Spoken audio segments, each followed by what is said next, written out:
नमस्कार दोस्तों, आज की हमारी टॉपिक है एनाटॉमी एंड फिजियोलॉजी। आज हम लोग बात करते हैं एनाटॉमी क्या होती है एंड फिजियोलॉजी क्या होती है। इनके हम डेफिनेशन के बारे में बात करते हैं। फिर उसके बाद बात करते हैं हम 11 सिस्टम, टोटल हमारे बॉडी के अंदर 11 सिस्टम होते हैं, उन सारे 11 सिस्टम के बारे में हम डिस्कस करते हैं। ठीक है, तो सबसे पहले हम बात करते हैं एनाटॉमी क्या होती है और उसके डेफिनेशन के बारे में।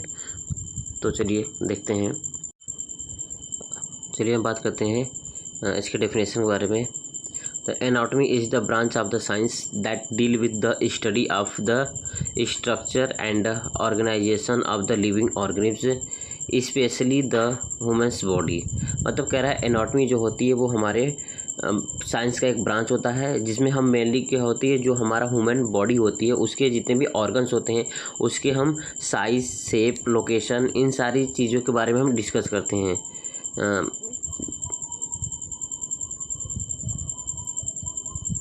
स्पेशली द ह्यूमन बॉडी, यानी कि जो एनाटॉमी के अंदर हम क्या करते हैं, स्पेशली जो ह्यूमन बॉडी होती है उसके साइज, शेप, लोकेशन, इन सारे ऑर्गन जो होते हैं उनके बारे में स्टडी करते हैं। It involves the identifications and the descriptions of the body parts, organs, tissues and other relations to the another. मतलब कह रहा है कि जो हमारे बॉडी के अंदर जितने भी बॉडी पार्ट्स होते हैं, ऑर्गन्स होते हैं, टिश्यू होती है, उनका एक दूसरे के साथ क्या रिलेशन होता है, इनके बारे में जो हम स्टडी करते हैं उसे एनाटॉमी कहते हैं। इसमें हम जो मेनली होती है हार्ट, लंग्स, किडनी, बोन्स, जितने भी बॉडी के ऑर्गन्स होते हैं इन सारे बॉडी के हम वेट के बारे में स्टडी करते हैं। वेट हो गया, हाइट हो गया और इसकी लोकेशन हो गया, इन सारी चीज़ों के बारे में जो हम स्टडी करते हैं उसे कहा जाता है एनाटॉमी। ठीक है, तो चलिए हम बात करते हैं अब फिजियोलॉजी के बारे में।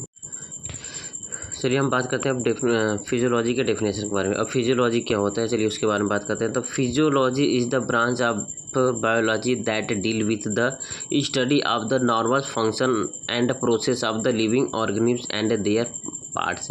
मतलब कह रहा है कि जो फिजियोलॉजी होती है वो हम फिजियोलॉजी के अंतर्गत हम बॉडी के जितने भी फंक्शन होते हैं उनके बारे में स्टडी जो करते हैं उसे कहा जाता है फिजियोलॉजी। मतलब जो फिजियोलॉजी का मतलब भी होता है कि फंक्शन ऑफ बॉडी ऑर्गन के जितने भी पार्ट्स होते हैं उनकी जो फंक्शन होती है, कार्य क्या करते हैं, उसकी स्टडी हम करते हैं तो उसे कहा जाता है फिजियोलॉजी। ठीक है, it explain how organs, tissues, cells and the molecules work together to sustains life. मतलब कह रहा है, वही कह रहा है कि जो हमारा बॉडी के ऑर्गन्स होते हैं उनकी क्या फंक्शन होती हैं उसके बारे में जो हम स्टडी करते हैं उसे कहा जाता है फिजियोलॉजी। ठीक है, तो यानी कि जैसे कि हमारा है हार्ट होता है, हार्ट, ठीक है, इसका जो फंक्शन होता है वो क्या करता है, ब्लड को पंप करना होता है। ठीक है, और लंग्स का काम क्या होता है कि गैसों का एक्सचेंज करना होता है। यानी कि इनका जो फंक्शन होता है, इन ऑर्गन के जितने भी फंक्शन होते हैं उसे कहा जाता है फिजियोलॉजी। ठीक, अब हम बात करते हैं हमारे बॉडी के अंदर टोटल सिस्टम कितने होते हैं और उन टोटल सिस्टम के बारे में हम बात करते हैं। तो हमारे बॉडी के अंदर टोटल 11 सिस्टम होते हैं जिसके बारे में हम लोग आज डिस्कस करते हैं। तो सबसे पहला जो हमारा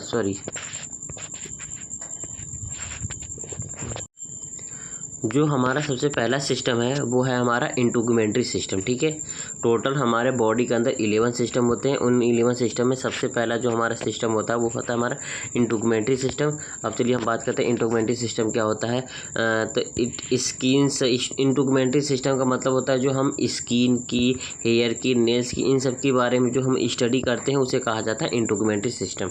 ठीक है, दूसरा हमारा सिस्टम है स्केलेटल सिस्टम। ठीक, स्केलेटल सिस्टम जो होती है इसमें हम मेनली बात करते हैं जो हमारे बोन्स होते हैं, जॉइंट्स होते हैं, कार्टिलेज होते हैं, इनके बारे में जो हम स्टडी करते हैं उसे कहा जाता है स्केलेटल सिस्टम। ठीक है, फिर तीसरा हमारा आ जाता है हमारा मस्कुलर सिस्टम। अब मस्कुलर सिस्टम क्या होता है, मस्कुलर सिस्टम में हम मेनली जो हमारे मसल्स होते हैं उनकी क्या क्या काम होती है, उनके फंक्शन क्या होते हैं, उनकी एनाटॉमी क्या होती है, इनके बारे में जो हम स्टडी करते हैं। एनाटॉमी मतलब कि होता है उसके स्ट्रक्चर, साइज, लोकेशन, शेप कैसा होता है, इन सब के बारे में स्टडी करना एनाटॉमी कहलाता है। एंड फिजियोलॉजी में तो उसके फंक्शन, यानी कि इसमें जो सिस्टम होते हैं इसमें हम एनाटॉमी एंड फिजियोलॉजी दोनों के बारे में हम डिस्कस करते हैं। ठीक है, तो जो मस्कुलर सिस्टम होती है वो हमारे मस्कुलर सिस्टम के अंदर मसल्स आते हैं, उसमें मसल्स का क्या एनाटॉमी होता है एंड क्या फिजियोलॉजी होता है, इसके बारे में हम जो स्टडी करते हैं उसे कहा जाता है मस्कुलर सिस्टम।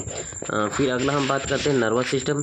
अब नर्वस सिस्टम जो होता है वो हमारा नर्वस सिस्टम के अंतर्गत हम brain, spinal cords, nerves, control body activities and communication. मतलब जो नर्वस सिस्टम होता है, नर्वस सिस्टम के अंतर्गत हम brain, spinal cord and nerves के बारे में स्टडी करते हैं। ये जो होती है हमारे बॉडी को कंट्रोल करने का काम करता है। इसमें भी हम जो होते हैं नर्वस सिस्टम के अंतर्गत भी हम एनाटॉमी एंड फिजियोलॉजी दोनों के बारे में स्टडी करते हैं। ठीक है, एनाटॉमी क्या होता है कि उसकी स्ट्रक्चर एंड फिजियोलॉजी मतलब उसके फंक्शन, इन दोनों के बारे में हम स्टडी करते हैं। फिर उसके बाद अगला हमारा सिस्टम आ जाता है। जो हमारा अगला सिस्टम है वो है हमारा एंडोक्राइन सिस्टम। तो एंडोक्राइन सिस्टम क्या होता है? Glands like pituitary gland, thyroid glands, adrenal glands, ये सारे जो ग्लैंड्स होते हैं और इनके द्वारा क्या कौन कौन से हार्मोन्स का सिक्रीशन होता है, इनके बारे में जो हम स्टडी करते हैं उसे कहा जाता है एंडोक्राइन सिस्टम। फिर अगला हमारा सिस्टम आ जाता है हमारा कार्डियोवैस्कुलर सिस्टम। कार्डियोवैस्कुलर सिस्टम के मतलब क्या होता है? कार्डियो का मतलब होता है हार्ट एंड वैस्कुलर का मतलब होता है ब्लड वेसल्स। इसमें जो होती है हम कार्डियोवैस्कुलर सिस्टम में हार्ट का, ब्लड वेसल्स, इनके बारे में जो हम स्टडी करते हैं उसे कहा जाता है कार्डियोवैस्कुलर सिस्टम। ठीक है, जैसे इसमें लिखा है heart, blood vessels, transport of the nutrients, gas and wastage।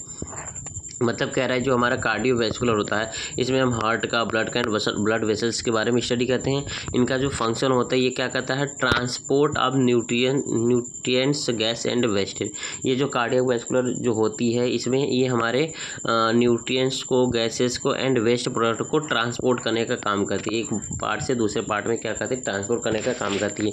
जैसे कि जब हम भोजन ग्रहण करते हैं तो हम भोजन माउथ के थ्रू लेते हैं और हमारे जाके स्टमक में जाता है। फिर उसके बाद डाइजेशन होता है, डाइजेशन के बाद हमारे स्टमक में डाइजेशन होता है। फिर उसके बाद मेनली जो डाइजेशन तो वो स्मॉल इंटेस्टाइन में होता है। स्मॉल इंटेस्टाइन के बाद जो होती है, जो हमारे यूजफुल प्रोडक्ट होते हैं वो हमारे ब्लड के थ्रू पूरी बॉडी के अंदर सर्कुलेट हो जाते हैं, और जो वेस्ट प्रोडक्ट होते हैं वो क्या होता है? एक्सक्रीट आउट हो जाते हैं लार्ज इंटेस्टाइन के द्वारा। तो ये जो कार्डियोवैस्कुलर होता है वो उसमें हम ब्लड के बारे में करते हैं। तो ब्लड ही जो होता है ये पूरे बॉडी में जो न्यूट्रिएंट्स होते हैं उसको ट्रांसपोर्ट करने में हेल्प करता है। ठीक है, इसमें भी हम एनाटॉमी एंड फिजियोलॉजी के बारे में स्टडी करते हैं।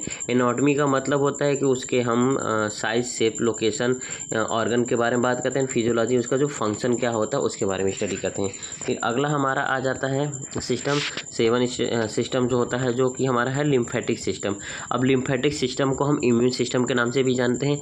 अब इम्यून सिस्टम जो होती है ये हमारे बॉडी को फॉरेन पार्टिकल से प्रोटेक्ट करने का काम करती है। जैसे कि जब कोई बाहर से कोई फॉरेन पार्टिकल्स आ गए, जैसे वायरस, बैक्टीरिया, ये सब कोई भी फॉरेन पार्टिकल्स होते हैं, जब हमारे बॉडी के अंदर इंटर करते हैं तो उसको ये किल करने का काम करता है। ठीक है, तो ये क्या होता है हमारा lymphatic system. Lymphatic nodes, lymph vessels, spleens, defence against the disease, fluid balance. मतलब क्या रहा है कि लिम्फेटिक सिस्टम के अंतर्गत हम lymph nodes and lymph vessels and spleen के बारे में स्टडी करते हैं। ठीक है, ये जो लिम्फेटिक सिस्टम होता है डिफेंस अगेंस्ट द डिजीज, ये क्या करती है? जो भी डिजीज होती है उसके अगेंस्ट से हमारे बॉडी को प्रोटेक्ट करने का काम करता है। ठीक है, इसमें भी हम एनाटॉमी एंड फिजियोलॉजी के बारे में स्टडी करते हैं। फिर अगला हमारा आ जाता है रिस्पायरेटरी सिस्टम।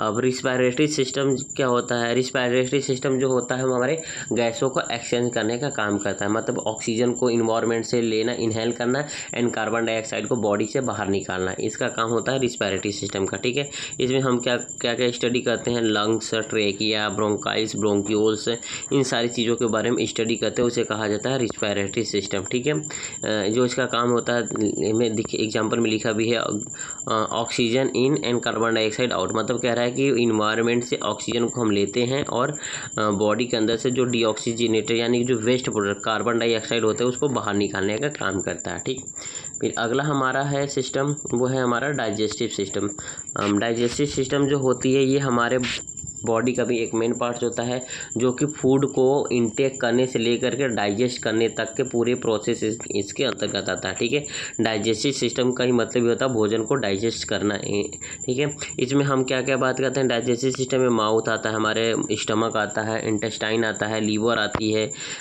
और हमारा इसोफेगस आता है, इस इंटेस्टाइन हो गया, फिर उसके बाद ये सारे हमारे बॉडी के पार्ट्स होते हैं जो कि हमारा डाइजेस्टिव सिस्टम के अंतर्गत आते हैं। इसमें हम इन सारे बॉडी ऑर्गन के बारे में स्टडी करते हैं। ठीक है, ये जो होती है डाइजेस्टिव सिस्टम के अंतर्गत जो फूड होती है उसका ब्रेकडाउन होता है, उसका एब्जॉर्प्शन होता है, फिर उसके बाद जो वेस्ट प्रोडक्ट होता है वो एलिमिनेट हो जाता है। ठीक है, इसमें भी हम उसके एनाटॉमी के बारे में एंड फिजियोलॉजी के दोनों के बारे में बात करते हैं। ठीक है, अब हम अगला बात करते हैं जो कि हमारा 10वां सिस्टम्स है, वो है हमारा यूरिनरी सिस्टम्स, जिसे हम एक्सक्रेटरी सिस्टम के नाम से भी जानते हैं। तो जो यूरिनरी सिस्टम होता है, इसमें जो हमारे जब हम पानी को इंटेक करते हैं, हमारे पानी को इंटेक करने के बाद जो यूज़फुल होता है यूज़ हो जाता है, और उसके बाद जितने भी वेस्ट होते हैं उसको यूरिन के थ्रू बाहर निकल जाता है। तो यूरिन के थ्रू जो हमारे वेस्ट प्रोडक्ट बाहर निकलते हैं उसमें सिर्फ हमारे वाटर ही नहीं निकलते हैं, उसके साथ बहुत सारे जो वेस्ट प्रोडक्ट होते हैं, जैसे कि हमारा हो गया